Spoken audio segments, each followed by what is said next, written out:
ko, yung ginawang pumping station doon ng congressman, hindi gumagana, hindi nagagamit. Kaya yung mga kababayan namin doon sa north of Manila, ay hirapan ngayon. Because the water coming from Blumentritt and all the way from Quezon City will go there and pupunta yan doon sa Estero de Vitas. Supposed to be. Yun ang katupon niya. Papuntang Manila kayo. Ngayon, grabe na ang baka doon.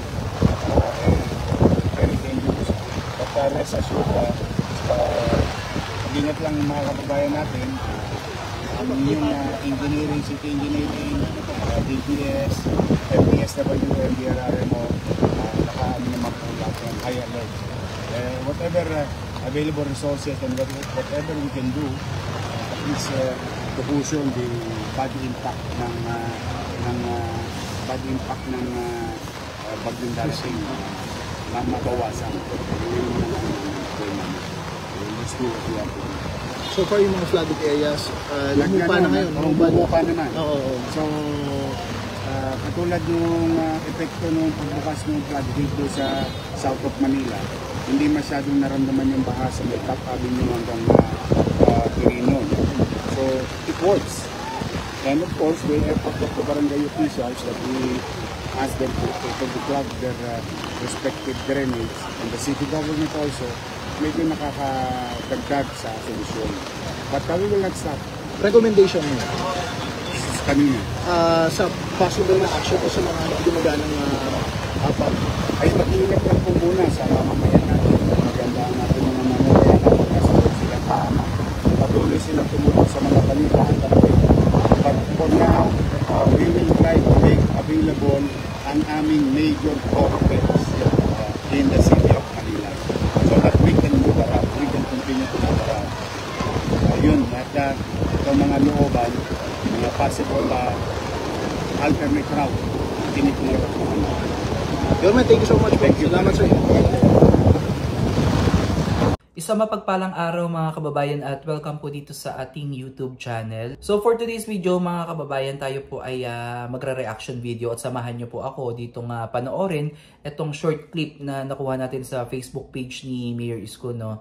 Na siya po ay personal na pumunta at nag-inspeksyon dyan po sa kahabaan ng Calao, Corner Taft Avenue ngayong araw upang bisitahin niya po itong mga puno na talagang malalago na, no? At itong mga kable ng kuryente na mala-spaghetti nga sa dami. At ito nga po yung pinakamalaking problema ngayon mga kababayan dahil bagyo na po, panahon na ngayon ng bagyo at ang lungsod ng Maynila ay nakakaranas po ngayon ng malakas na hangin at malakas na ulan. So, si Mayor Isko po ay personal na bumisita dyan upang inspeksyonin kung ang mga kable ng kuryente ay nasa maayos pa rin na kondisyon.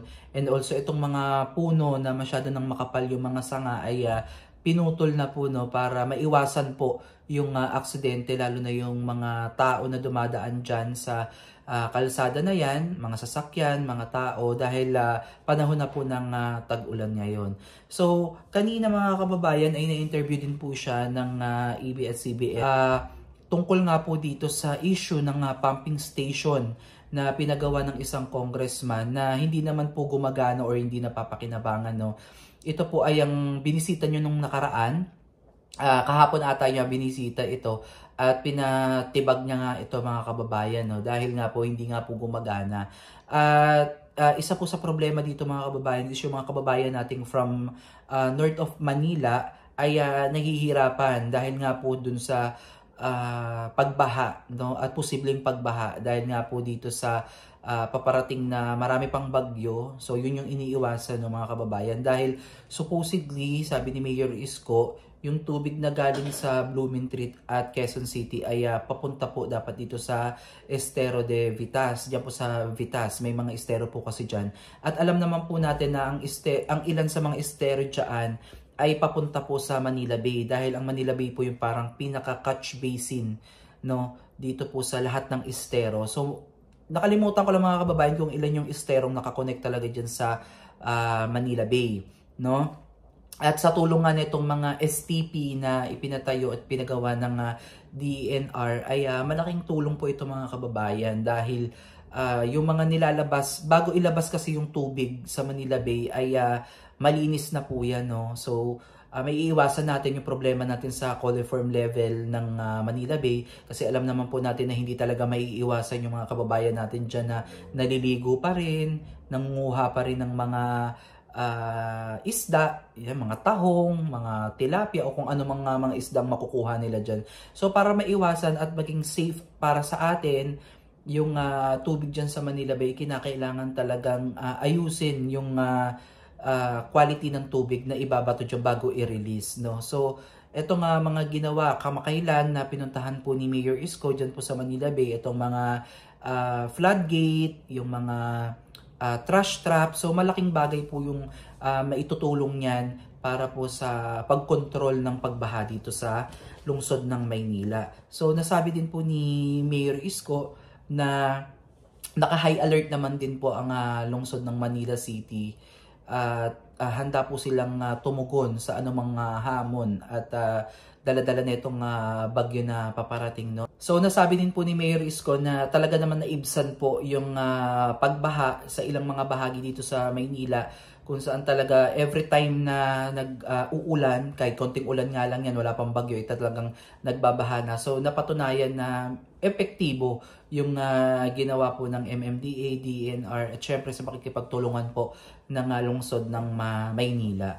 So, itong ginagawa ni Mayor Isko mga kababayan na paglilibot sa Kamaynilaan ay talagang pagpapatunay na nagmamalasakit talaga siya sa atin, no, sa ating mamamayan niya na nasasakupan. At tinitiyak niya talaga yung seguridad at kaligtasan ng bawat isa sa atin. At ano na siya, ina-advance niya na agad. Hindi pa man din na ganun kalakas ang bagyo, ang ulan. So, pinapaayos niya na po lahat ng posibleng magiging problema. So, maaga po si Mayor Isko sa mga bagay na ito at talaga naman nararamdaman ito ng pamahalaang lungsod. Imagine, tagbagyo, tag-araw, makikita nyo si Yorme, no, na talagang lumalabas po talaga siya sa kanyang opisina at hindi lang siya basta-basta nakaupo at nagpapalamig, nagpapa-aircon, pakape-kape doon, no. Hindi, so talagang lumulusob talaga siya, rain or shine. Kaya isang pagpapatunay na isang leader na talagang dapat hangaan, no, at tularan dahil working mayor talaga siya at ramdam yan ng lungsod ng Maynila. So comment down below mga kababayan kung meron pa kayong mga suggestion or opinion dito sa inyong napanood. Medyo maingay lang dahil malakas talaga yung hangin. Ganun pa man, ayan, patuloy po si Mayor Isko na umiikot at iikot dito sa lungsod ng Maynila para makita po yung sitwasyon ng ating syudad.